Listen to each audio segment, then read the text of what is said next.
Hello students, इस video में आपको झारखंड बोर्ड क्लास 9 का मैथ का मॉडल पेपर का सारा सॉल्यूशन बताया जाएगा। तो वीडियो के लास्ट तक बने रहें ताकि आपको सारा सॉल्यूशन का आंसर मिल सके। आपका एग्जाम भी इसी पैटर्न में होगा जैसा कि इसमें क्वेश्चन दिया हुआ है। ऑप्शनल क्वेश्चन टोटल आपका 40 क्वेश्चन रहेगा और एक मार्क्स का सारा क्वेश्चन रहेगा। देखते हैं हम लोग पहला क्वेश्चन क्या है। निम्नलिखित में से कौन परिमेय संख्या है। परिमेय संख्या मतलब रैशनल नंबर होता है। रैशनल नंबर हमेशा किसी का परफेक्ट स्क्वायर होता है या फिर आपका पी बाई क्यू के फॉर्म में होता है। तो ये जो है √23 ये किसी का परफेक्ट स्क्वायर नहीं होता है। पाई 22/7 और अगर पॉइंट में देखें तो 3.14 तो ये भी नहीं होता है। इसमें भी पॉइंट में लगा हुआ है, ये भी इरेशनल है। तो इसमें केवल एक ही ऑप्शन है डी, √225 ये 15 का स्क्वायर होता है। तो सिर्फ यही क्या है, रैशनल नंबर है। आपका ऑप्शन डी सही हो जाएगा। नेक्स्ट है, निम्न में से कौन सी संख्या 3 और 4 के बीच स्थित है। इसमें आपको डिवाइड करके देखते जाना है कि कौन सी संख्या 3 और 4 के बीच स्थित है। तो 7/2 है, इसको अगर डिवाइड करेंगे तो 3.5 आएगा। नेक्स्ट है 7/5, 7/5 को डिवाइड करेंगे तो 1.4 आएगा। नेक्स्ट है 3/2, इसको डिवाइड करेंगे तो 1.5 आएगा। तो इसमें केवल 3/5 ही है जो 3 और 4 के बीच में आता है, बाकी सब 1 और 2 के बीच में लाई कर रहा है। तो इसका आपका ऑप्शन नंबर ए सही हो जाएगा, 7/2। नेक्स्ट है √5 माइनस √2 इंटू √5 + 2। ये जो है आपका a minus b into a plus b के फॉर्म में लिखा हुआ है। इसका फॉर्मूला क्या होता है, a² माइनस b²। तो यहाँ पे a के जगह पे क्या है, √5 यानी कि √5 का स्क्वायर, माइनस b के जगह पे √2 है तो √2 का स्क्वायर। √5 का स्क्वायर 5 होगा और √2 का स्क्वायर 2 होगा, तो दोनों को माइनस करने पर कितना आएगा, 3 आएगा। इसका आपका ऑप्शन डी सही होगा, 3। नेक्स्ट है 32 का पावर 2/5। 32 का पावर जो है वो 2/5 लिखा हुआ है। इसको कैसे सॉल्व करेंगे, तो सबसे पहले 32 को हम लोगों को 2 के पावर में लिखना पड़ेगा। तो 2 का पावर 5 जो होता है वो 32 होता है। इसी का पावर दिया हुआ है 2/5। अगर हम लोग पावर को बाहर लेके जाते हैं तो 2 का पावर 5 इंटू 2/5 इस तरह से बनेगा। 5 और 5 यहाँ से कैंसिल हो जाएगा तो कितना बचेगा, 2 का पावर 2। तो 2 का पावर 2 कितना हो जाएगा, 4। इसका आपका हो जाएगा 4 सही आंसर, ऑप्शन बी। नेक्स्ट है, इनमें से कौन एक बहुपद नहीं है। क्वेश्चन नंबर 5 में दिया हुआ है इनमें से कौन एक बहुपद नहीं है। तो वेरिएबल का जो पावर होता है वो होल नंबर नहीं होना चाहिए तो वो बहुपद होगा। इसमें नहीं होना चाहिए, तो इसमें केवल ऑप्शन सी में दिख रहा है कि 5/y लिखा हुआ है। यहाँ पे सभी जगह x y z जो वेरिएबल है वो होल नंबर में लिखा हुआ है और यहीं पे जो है 5/y लिखा हुआ है, तो इसका ऑप्शन सी सही हो जाएगा। नेक्स्ट है 6 में, बहुपद x-2 का शून्यक कौन है। तो इसमें कुछ नहीं करना होता है, x-2 लिखा हुआ है तो x-2 को हम लोगों को 0 के बराबर कर देना है। तो यहाँ पे x कितना आ जाएगा, 2 आ जाएगा। इसका आपका ऑप्शन सी सही हो जाएगा, 2। नेक्स्ट है, बहुपद इतना का घात है। घात हम लोग कैसे निकालते हैं, मैक्सिमम पावर से। तो मैक्सिमम पावर यहाँ पे क्या दिख रहा होगा, यहाँ पे 3 है, यहाँ पे 4 है, यहाँ पे 1 है। वेरिएबल का पावर मैक्सिमम कहाँ पे है, 4। तो इसका ऑप्शन बी सही होगा। नेक्स्ट है, यदि बहुपद px इतना को इतना से विभाजित किया जाए तो शेषफल का मान होगा। अगर हम लोग px को x+1 से डिवाइड करेंगे तो कितना शेषफल का मान क्या होगा, क्या रिमाइंडर बचेगा। तो 8 में आपको सबसे पहले x+1 को क्या करना है, 0 पुट करना है। x+1 को अगर हम लोग 0 पुट करते हैं तो x कितना आ जाएगा, -1 आएगा।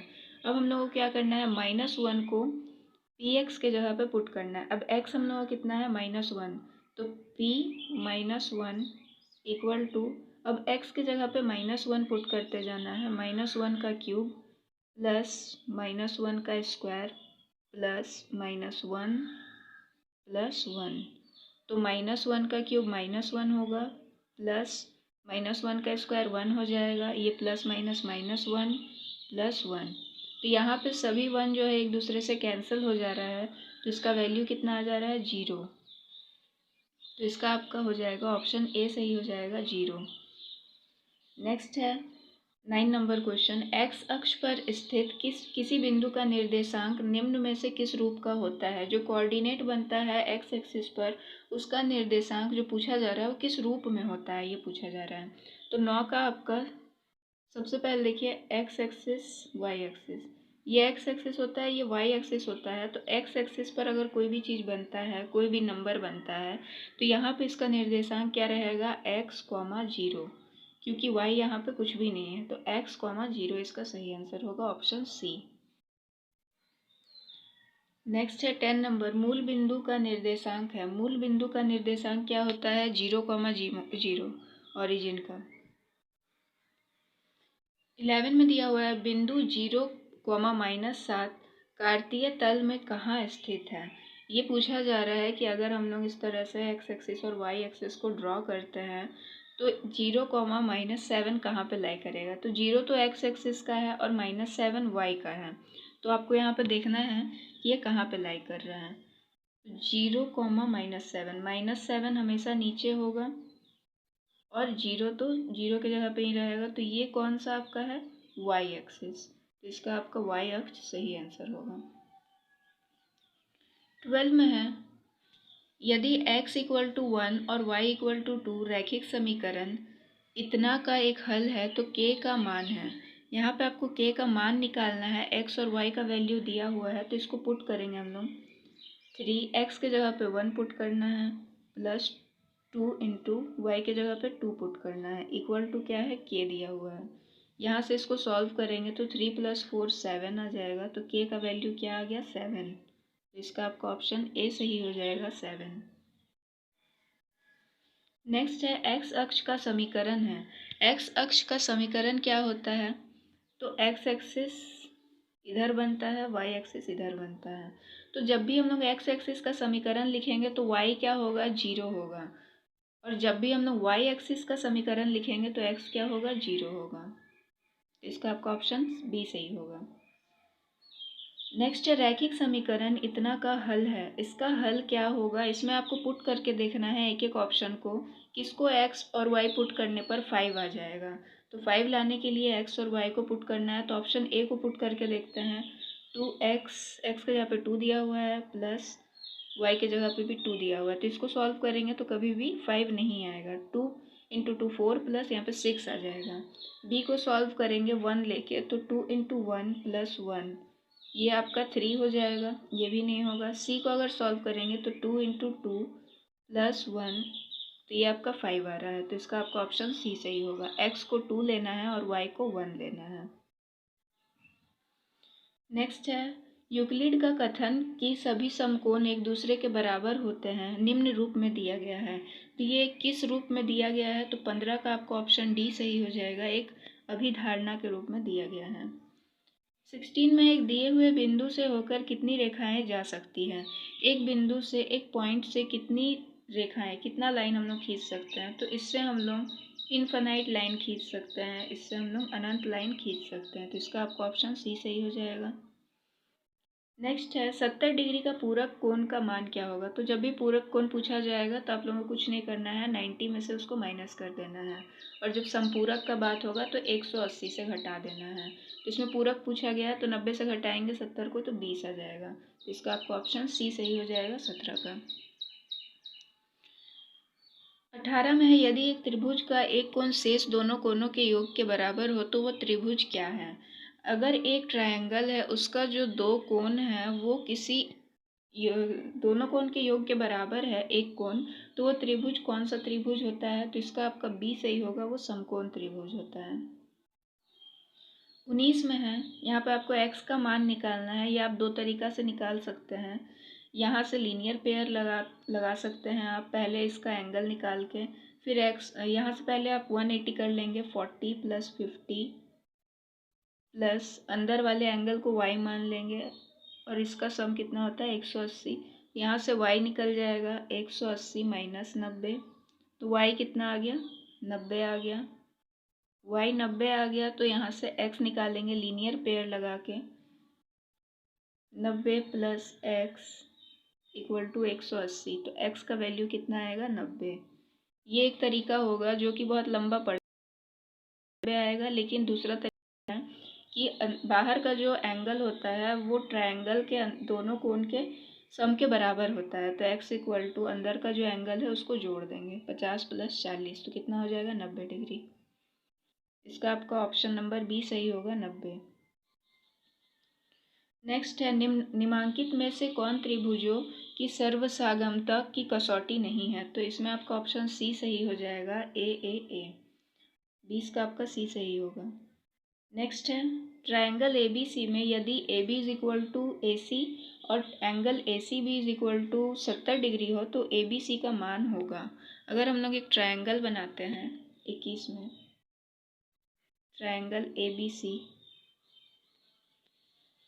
ट्रायंगल अगर हम लोग बनाते हैं ए बी सी, तो पूछा जा रहा है कि इसका साइड जो है ए बी और ए सी बराबर है, ए बी और ए सी बराबर है, और ए सी बी का मान दिया हुआ है आपको 70 डिग्री दिया हुआ है, और ए बी सी का मान पूछा गया है। तो जब दो साइड बराबर है तो एंगल भी क्या होगा, सामने का सम्मुख एंगल बराबर होगा, सम्मुख कोण बराबर होगा। तो ये भी आपका कितना हो जाएगा 70 डिग्री। इसका आपका ऑप्शन सी सही होगा। नेक्स्ट है 22 में एक चतुर्भुज के कोण रेशियो में दिया हुआ है, चारों कोण अनुपात में है। इस चतुर्भुज के सबसे छोटे कोण का मान क्या होगा। तो चतुर्भुज का जो सम होता है अंदर के एंगल का वो कितना होता है 360, और इसको हम लोग जो रेशियो में दिया है उसको हमेशा x में मान लेते हैं। तो हो जाएगा 3x + 5x + 9x + 13x is equal to 360। इसका एंगल का सम कितना होता है 360 डिग्री। इसको अगर हम लोग ऐड करेंगे तो कितना आएगा 30 आएगा, 30x इज इक्वल टू 360।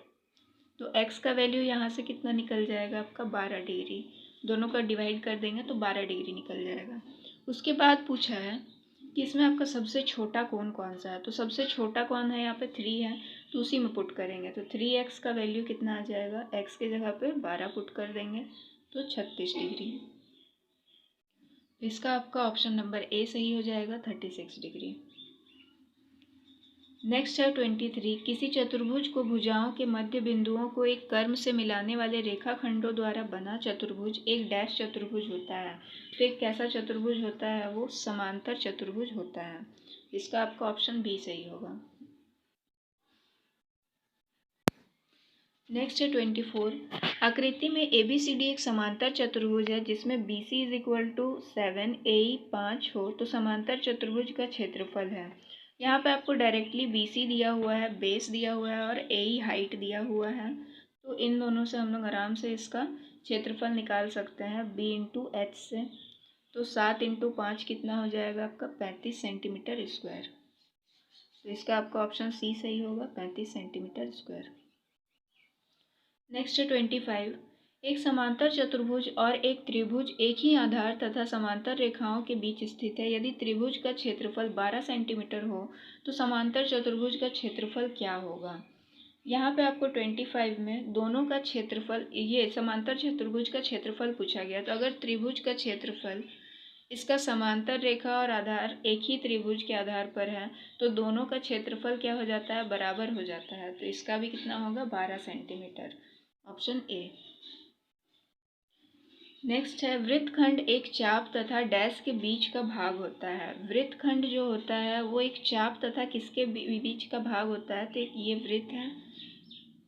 अगर हम लोग यहाँ से एक चाप ड्रॉ कर देते हैं तो ये जो है किसके बीच का भाग है, जीवा और वृत्तखंड जो है वो एक जीवा और एक चाप के बीच का भाग है। इसी को हम लोग वृत्तखंड बोलते हैं।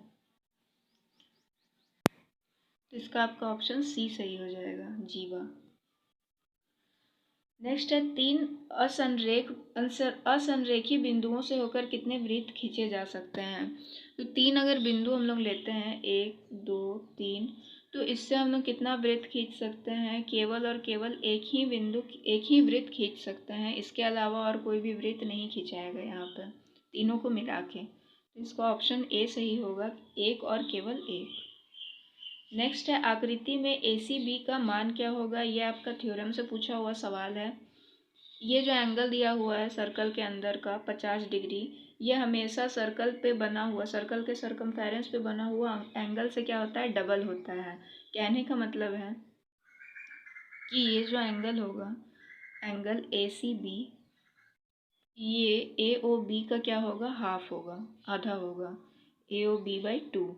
यानी कि 50 दिया हुआ है तो ये इसका कितना हो जाएगा, आधा हो जाएगा। ये 25 बार में कट जाएगा तो इसका आपका 25 डिग्री सही आंसर होगा, ऑप्शन सी। 29 में है, एक त्रिभुज ABC में AB बराबर 4, A 60 और इस त्रिभुज की रचना संभव नहीं है यदि BC तथा AC का अंतर है। अगर BC और AC का अंतर कितना होगा कि ये त्रिभुज का रचना जो है वो संभव नहीं होगा, तो ये कभी भी 4 से ज़्यादा नहीं होना चाहिए। 29 में आपको 4 से ज़्यादा कभी भी नहीं होना चाहिए। तो 4 से ज़्यादा कहाँ पर दिया हुआ है, 4.5 यहाँ पर दिया हुआ ऑप्शन सी में। तो अगर इसका अंतर 4.5 होगा तो ये कभी भी संभव नहीं होगा, क्योंकि इसका एक साइड 4 सेंटीमीटर है और एक एंगल 60 डिग्री है। 30 में देखिए, उस त्रिभुज का क्षेत्रफल क्या होगा जिसकी भुजाएं 3, 4, 5 है। अगर किसी त्रिभुज का भुजा दिया हुआ है, साइड दिया हुआ है 3, 4, 5, तो उसका क्षेत्रफल क्या होगा, तो इसको हम लोग हीरोन्स फॉर्मूला से बनाएंगे। A दिया हुआ है, B दिया हुआ है, C दिया हुआ है, तो इसका सेमी पेरीमीटर निकाल लेंगे, A + B + C/2। A के जगह पे 3 पुट करेंगे, B के जगह पे 4, C के जगह पे 5/2।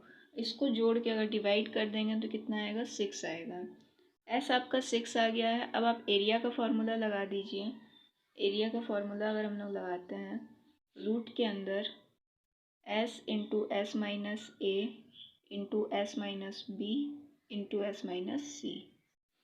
तो S के जगह पे हम लोग क्या लेंगे, 6 लेंगे।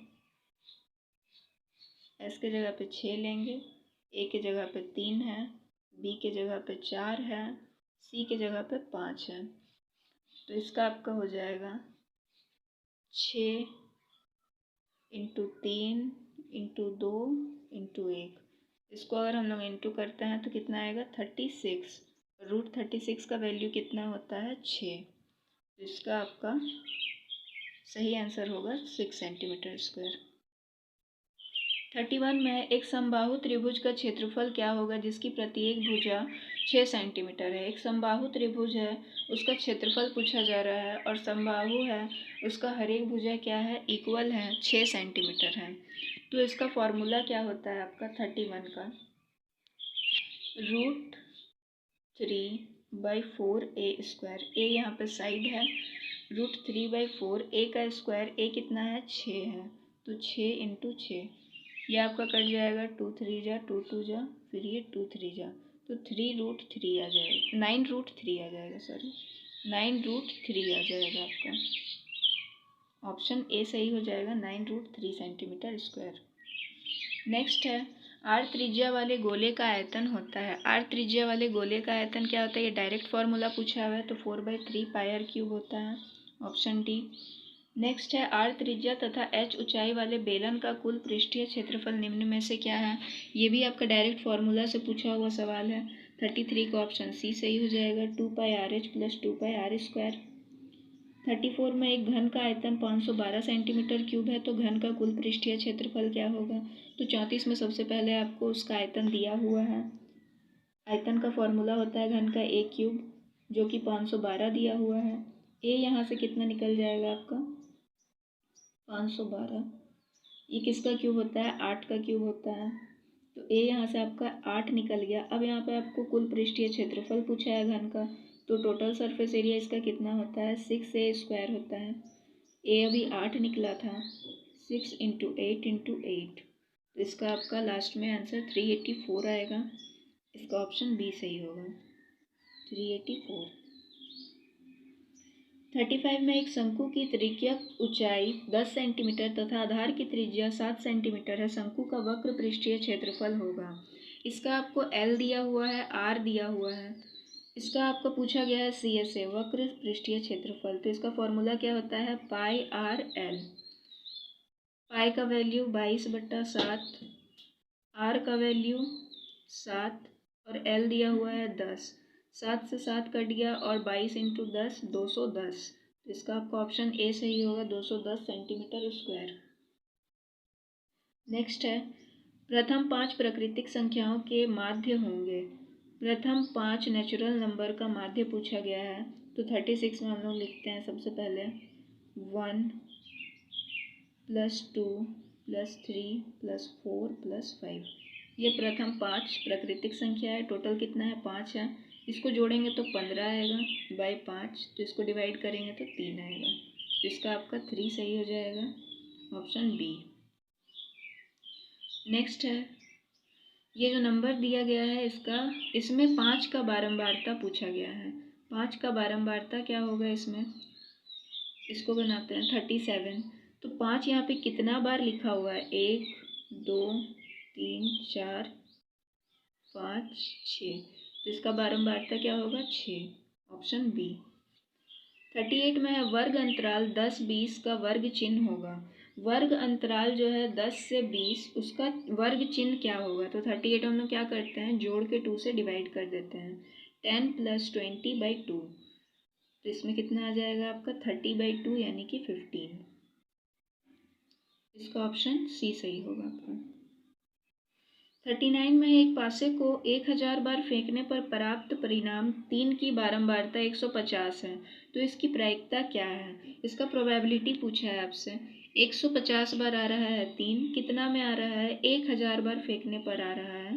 तो 1000 से इसको अगर हम लोग डिवाइड करेंगे तो ये भी कट जाएगा, 5 3 जा 5 20 जा, तो इसका आ जाएगा आपका प्रोबेबिलिटी 3/20। ऑप्शन इसका आपका सी सही हो जाएगा, 3/20। नेक्स्ट है 40, आपका लास्ट क्वेश्चन है। असंभव घटना की प्रायिकता होती है। असंभव घटना की प्रायिकता कितनी होती है? तो असंभव घटना की प्रायिकता 0 भी हो सकती है और -1 भी हो सकती है। तो ये दोनों ही ऑप्शन सही होगा यहाँ पे, लेकिन दोनों का ऑप्शन नहीं है, तो आप लोग दोनों को मान सकते हैं, दोनों सही होगा। दोनों में प्रायिकता की असंभव होती है, 0 और -1 में, नेगेटिव में भी और 0 में भी। तो ये आपका लास्ट क्वेश्चन था। ये आपका सारा इंपॉर्टेंट क्वेश्चन है। ये सब आप लोग अच्छा से देख लीजिए, बना लीजिए सारे को अपने कॉपी में, ताकि आपको रिवाइज करने में प्रॉब्लम ना हो और एग्ज़ाम में अच्छा से आप कर पाएँ। एग्ज़ाम में वैसे भी टिक लगाना है, लेकिन फिर भी आपको बना करके टिक लगाना है। और ये जितना भी फार्मूला आता है आपको उसको याद कर लेना है अच्छे से। सारा का मेंसुरेशन का जितना ही फार्मूला है वो सारा डायरेक्ट फार्मूला भी पूछा जा रहा है। इसी पैटर्न में आपका एग्ज़ाम भी होगा। तो वीडियो अगर आपको अच्छा लगा हो अपने दोस्तों में शेयर कीजिए, ताकि वो भी इसका फ़ायदा ले सकें। और वीडियो को सब्सक्राइब ज़रूर कर दीजिए चैनल को, और लाइक कर दीजिए। आज के लिए इतना ही, मिलते हैं आपसे नेक्स्ट वीडियो में।